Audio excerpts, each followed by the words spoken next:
Hello, welcome. Dr. Sushma Singh this side.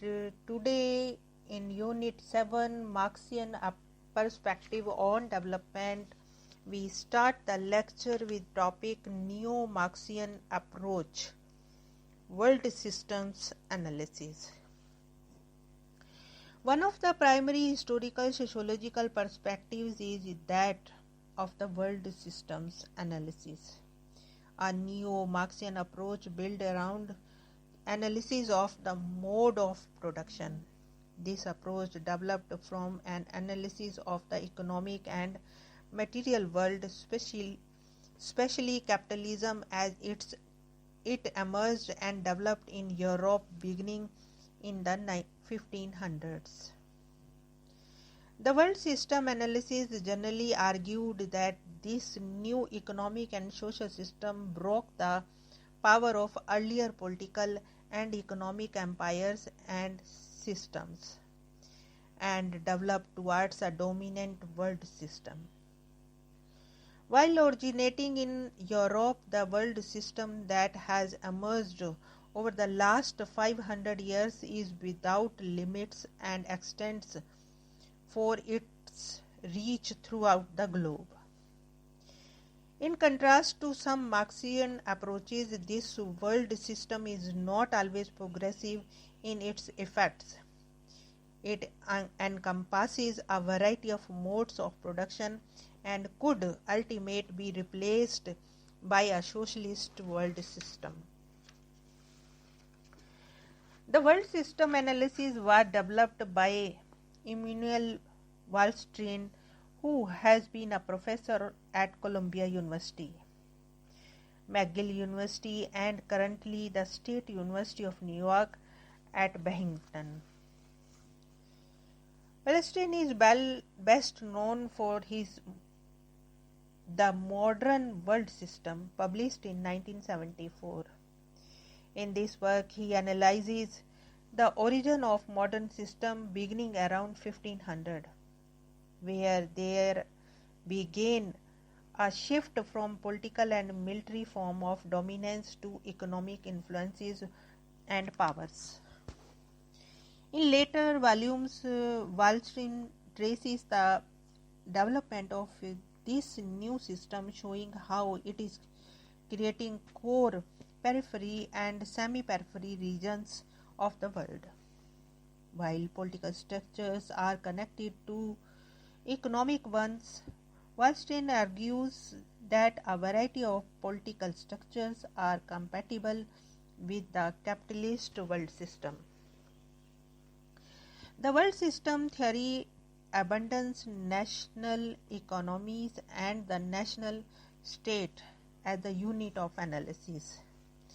Marxian theory generally works within the framework of national social structures, with a capitalist and a working class being rooted in the organization of production and distribution on a national scale. The world systems theory considers the division of labor, exploitation and inequality on a world rather than a national level. That is, capitalism is not just organized on a national level, it develops and uses resources, labor production and markets on a world scale. The development of Canada could easily be interpreted within a world systems approach. European expansion led to the development of Atlantic fisheries to supply food for Europe. Later, the development of the fur trade made Canada supply furs for European consumption. These were connected to the development of industry and consumer market in Europe with an emerging bourgeoisie and working class. The development of trade and European expansion across the North America destroyed many of the aboriginal economies that existed earlier. Agricultural and industrial changes in Europe led to export of dispossessed and poor Europeans to settle in North America. forests, mining, and agricultural products were exported to Europe, thereby assisting in the growth of European and North American capitalism. While some areas benefited, others became disadvantaged as a result of these developments. Social and class structures have a connection to this international division of labor and the forms of development of production and markets on a world scale. In world system analysis, there are three types of regions. The core areas of the world system are the wealthy countries of Europe and North America that dominated and exploit much of the rest of the world. These countries tend to have relatively free labor markets with relatively well-paid skilled workers. In contrast, the periphery is poor and exploited, exporting raw materials to the core economies. Conditions for workers in the periphery tend to be very poor, and workers in these countries are often coerced through slavery or threat of starvation.